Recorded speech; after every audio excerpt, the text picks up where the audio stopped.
Hello guys, how are you? Hope you all are doing well. Today I'm back with one of the most interesting video. In this video tutorial guys, you will learn how to print document photos from your Android device. So for this guys, you need to have a smart printer with you. Okay, I have HP printer. So for this guys, first you need to download and install the your brand printer app from the Google Play Store. So I have HP printer. I am going to download and install HP Smart. Okay, and after download install, open it.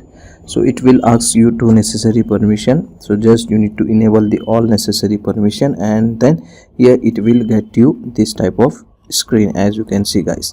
Now if you want to print photos, documents, so just from here you need to select that option. So for example, I want to print some document, just select it, and here it will ask you to create account. If you have the account, just tap on create account and enter your login details and simply make the account on this app. So what happens sometime guys, it will ask you to download and install some extra plugin app. If there is necessary, just you need to download and install the extra plugin app on your phone. After this guys, you are easily able to print your photos, document easily from your Android phone. Okay, so that's it for today guys. Hope you enjoy this video. If you enjoy, please guys like, share and subscribe to our channel. Thank you very much.